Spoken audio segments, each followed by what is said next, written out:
My girlfriend and my best friend betrayed me for months, but when I hired a private investigator to expose them, I ended up falling in love with his ex-girlfriend, and they lost everything. I'm 27 years old. I work in finance. I make a decent salary thanks to my family having money and helping me get into the industry.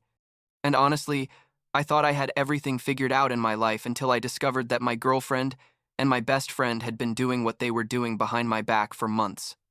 And when I say I discovered it, I don't mean I caught them in the act or anything that obvious. No, it was way more twisted than that, like a suspense movie, but in my own life. And there are still days when I can't believe something like that happened to me. You know, because you always think those things happen to other people, not to you. I guess I should start at the beginning, when I met Allison about 2.5 years ago. I was working at an office downtown, one of those tall buildings with huge windows where everyone wears suits and spends all day in meetings. And there was a coffee shop on the ground floor where I would go every morning to get my coffee. Allison worked there as a barista. And the first time I saw her, I thought she was cute. She was like 22 years old at that time, studying marketing at university or something like that, and she always had that positive energy that makes you want to talk to her. At first, I was just the guy who ordered a large cappuccino every morning, but after about 3 months, we started talking more. She started making my coffee before I arrived because she already knew my order, and eventually I asked for her number. Things went well at first. I mean, really well. Allison was fun. We went out to dinner, went to the movies, did all those normal couple things, and I really thought I had found someone special, you know? My family met her, and they liked her. My friends too. Everything seemed to be going perfect. And speaking of my friends, that's where Dylan comes in. Dylan and I had been friends since high school, like 12 years of friendship, and he was basically like my brother. He worked as a personal trainer at a pretty exclusive gym in the city, one of those places where memberships cost like $200 because they have saunas and yoga classes and all that stuff, and he was always in super good shape, obviously, because it was his job. Dylan also had a girlfriend, Kimberly, who was a nurse and a super sweet person. And the four of us would hang out together often. We'd have double dinners and things like that. Everything started to change about a year ago, more or less. Allison mentioned that she wanted to get in shape for the summer, and I told her that Dylan worked at an amazing gym, and he could probably give her a good discount or something. I thought it was a good idea, help my girlfriend and support my best friend's business at the same time. Literally the worst decision of my life. But at that moment, I had no idea. Allison signed up at the gym, and Dylan offered to train her personally. He told me he would only charge her half of what he normally charged, because we were friends, and I was super grateful. Like, I thought, how lucky am I to have a friend like that, right? God, how stupid I was. At first, everything seemed normal. Allison went to the gym like 3 times a week after work. She'd come home all sweaty and tired, tell me about her routines and how Dylan was a very good and demanding trainer, and I was happy that she was doing something she liked. But after like 2 or 3 months, I started noticing weird things. They weren't big things, rather small details that individually didn't mean anything, but together started forming a pattern. You know what I mean? Like, for example, Allison started going to the gym more often, like 5 or 6 times a week, and her sessions got longer. Before she would come home around 7 at night, but now she was arriving at 9, or even later. When I asked her why it took so long, she would say things like Dylan had given her a more intense routine, or that she stayed in the sauna after training, and I had no reason not to believe her. But something felt weird. And then there was the phone issue. Allison had always been pretty open with her phone, like she would leave it on the table when we had dinner and I could see her notifications and stuff. But suddenly she started putting it face down all the time and taking it to the bathroom even when she was just going to wash her hands. One time we were watching a movie at her apartment and her phone rang. She grabbed it super fast and I saw it said Dylan, but when I asked her what he wanted, she said it was just about the training schedule for the next day, but the way she said it was like very defensive, And I thought, well, maybe I'm being paranoid. Because up to that point I had no real reason to suspect anything. But things kept getting worse. Dylan and I used to go out for beers every 2 weeks or so, like our tradition since college, but suddenly he started canceling often with excuses like he had late clients or that Kimberly needed him to help her with something. And Allison started mentioning Dylan all the time. Literally all the time. Like Dylan says I should eat more protein. Dylan recommended these running shoes to me. Dylan thinks I should try CrossFit. And I was like, okay, great, but can you talk about something else? One day I mentioned it casually, like, hey, it seems like you talk about Dylan a lot lately, and she got super defensive and said I was being jealous and irrational, that Dylan was just her trainer and my friend, and that I should be happy they got along well. And I felt bad for mentioning it, like maybe I am being jealous for no reason, right? The straw that broke the camel's back, or rather, the first moment where I could no longer ignore the signs, was about 6 months ago. I was at that same coffee shop where I met Allison. I had gone to work on a Saturday because I had an important presentation on Monday and needed to concentrate outside the house. And I was sitting at a table on the second floor, that area where there are fewer people and you can work quietly. And suddenly, I hear Allison's voice downstairs. And I was going to get up to greet her, but then I heard what she was saying and I froze. She was with 2 of her friends. I don't remember their names. And one of them asked her something about our relationship, and Allison let out this little laugh and said something like, "Oh no, he's super boring, but he's safe.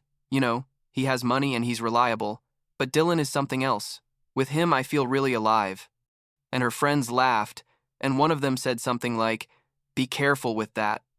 And Allison responded, I know, but it's just so hard to resist." I stayed there, sitting literally unable to move, feeling like someone had punched me in the stomach, and I didn't know what to do. Part of me wanted to go down and confront her right there in front of her friends, but another part of me thought that maybe I had misinterpreted what she said, that maybe she was talking about something else, but what else could she be talking about? I stayed up there until she left, and that day I couldn't work at all. I just sat staring at my computer thinking about what the hell to do now. That night when Allison came to my apartment, I decided to confront her. I told her I had heard her at the coffee shop, and her face, her face changed completely. It went from surprise to panic to anger in like 2 seconds. She told me I was taking things out of context, that she was just joking with her friends, that obviously she wasn't serious. And when I asked her to show me her messages with Dylan, she exploded. She told me she wasn't going to show me her phone because I didn't trust her, that I was being controlling and possessive, and that if I kept this up, our relationship wasn't going to work. And I, like an idiot, apologized. Yes, I apologized for not trusting her, because she made me feel like I was the problem, like I was the one ruining everything with my irrational jealousy. After that conversation, I decided to confront Dylan too. I called him and asked him directly if there was anything between him and Allison, and he laughed, literally laughed, and told me I was crazy, that Allison was just my girlfriend and his client, nothing more, and that I needed to stop seeing problems where there weren't any. Kimberly was with him when I called, and she got on the phone too, told me that Dylan would never do something like that I was like a brother to him, and that I should trust my relationship more. And I felt even worse. Like now my best friend and his girlfriend think I'm a paranoid, jealous person. Great. The following weeks were weird. Allison started doing what I now know is called love bombing, basically flooding me with affection and attention, sending me messages all day, telling me how much she loved me, cooking my favorite meals, initiating more intimacy. And I wanted to believe that everything was fine, that it had just been a misunderstanding, and that our relationship was getting back to normal. But the gym sessions with Dylan continued, and although she tried to be less obvious about how much she talked about him, I knew they were still spending a lot of time together. And then, I received a message from an unknown number. It was from a girl named Courtney, who worked with Allison at the coffee shop, and she sent me screenshots of Allison's work calendar. Apparently, Allison had been blocking certain hours on her calendar, marked as class meetings or study group. But Courtney knew that Allison didn't have classes at those times. The screenshots showed a pattern. Like every Tuesday and Thursday from 7 to 9 at night, Allison had these mysterious blocks. And Courtney told me that she had once seen Allison leave in gym clothes on one of those days when she supposedly had study group. Courtney told me she was very sorry, but that she thought I should know. I felt sick, literally sick. But this time I needed real proof, not just suspicions or conversations that could be misinterpreted. So I did something I never thought I would do. Something that to this day I'm not sure was right or wrong.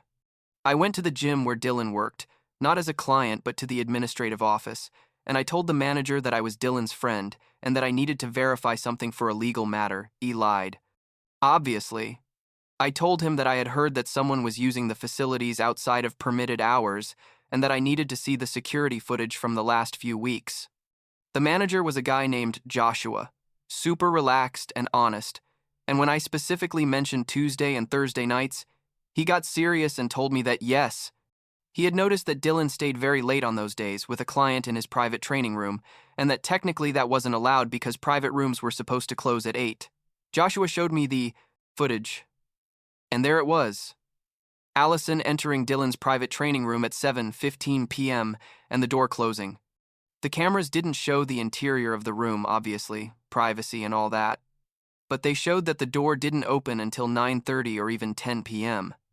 And this wasn't just once, it was consistent, every Tuesday and Thursday for weeks. Joshua asked me if I wanted a copy of the footage, and I said, yes, that I needed it. He gave it to me without problem. I think he also suspected that something weird was going on. With the footage in my possession, I cut off all communication with Allison and Dylan. I blocked them both from my phone, from social media, from everything. I didn't give them explanations. I didn't respond to their messages. I simply disappeared from their lives. Allison came to my apartment like 3 times, knocking on the door and yelling for me to open it, that we needed to talk, but I didn't open. Dylan also tried to contact me.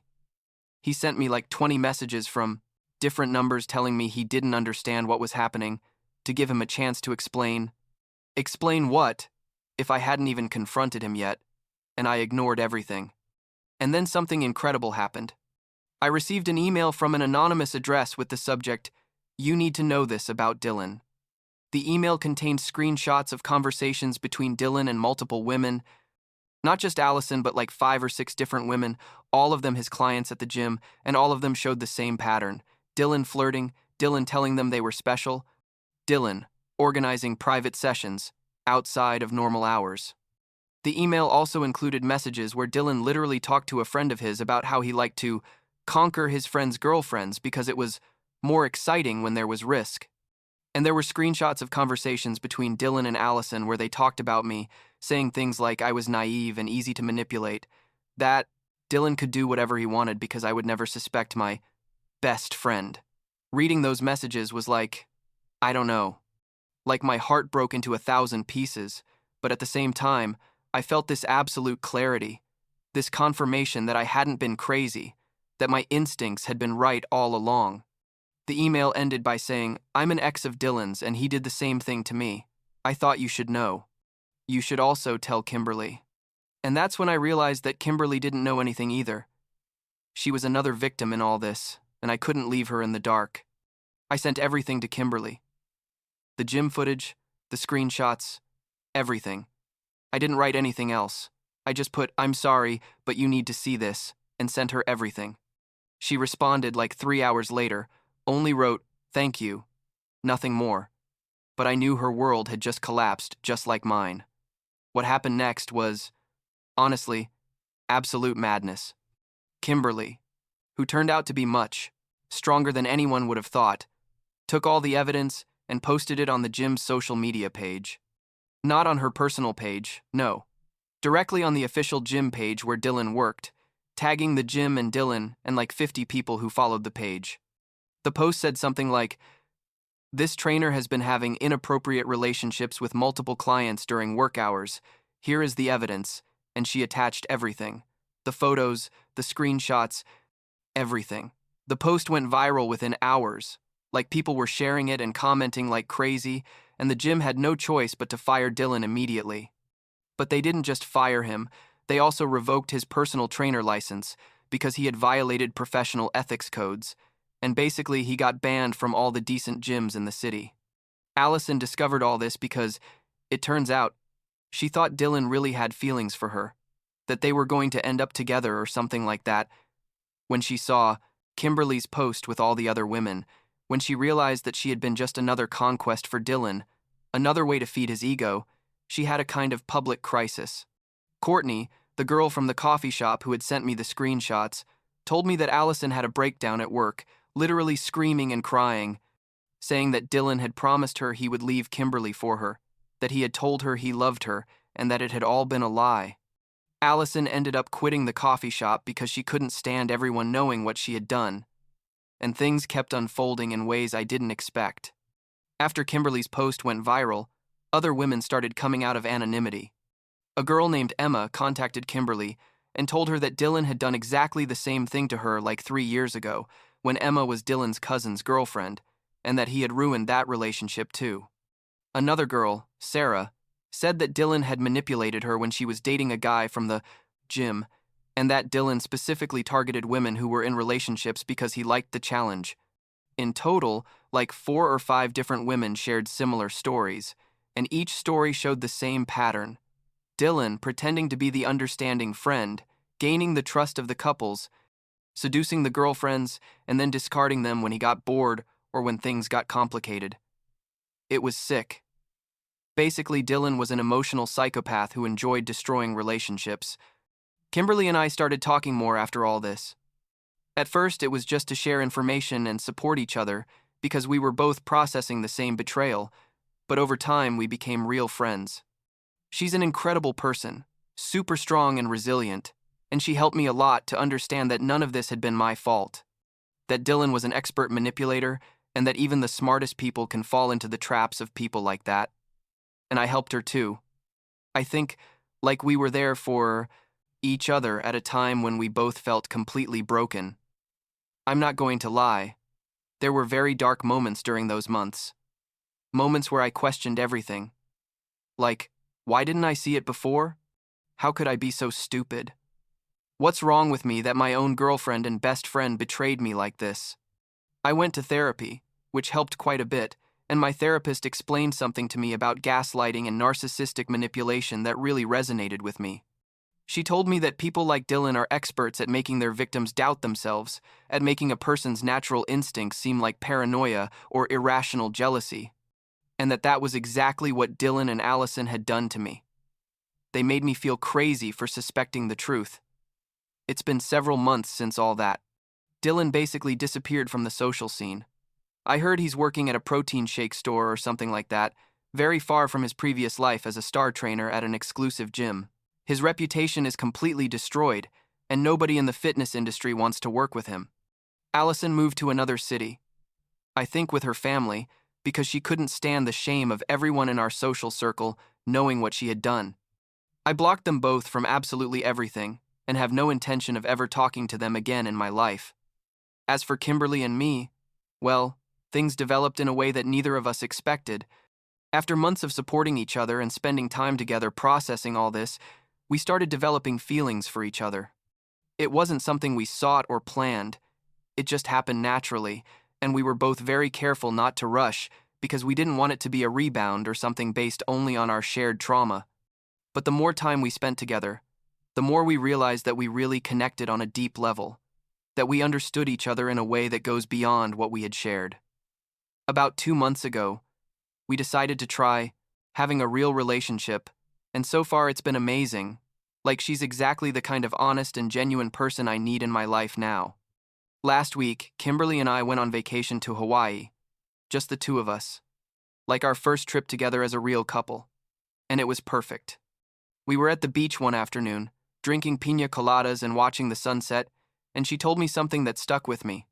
She told me, "You know, sometimes I think what Dylan did to us was horrible, but it was also necessary because if it hadn't happened, you and I would never have truly found each other. We would never have had the chance to be happy together." And she's right. I mean, I'm not grateful for the betrayal or anything. The damage that Dylan and Allison caused was real and deep, but at the same time, surviving that led me to a better place, to a more honest and healthy relationship than I had before. Does it still hurt sometimes? Yes. Honestly, yes. There are days when I remember something from my friendship with Dylan, some good moment from when we were teenagers, and it hurts to realize that he probably was never really my friend, that maybe I was always just someone he could use for his own entertainment. And sometimes I think about Allison and wonder if any part of what we had was real or if it was all an act from the beginning. But I'm learning to let go of those questions because I'll probably never have satisfying answers, and chasing those answers only keeps me tied to the past. What I do know now is that I trust my instincts.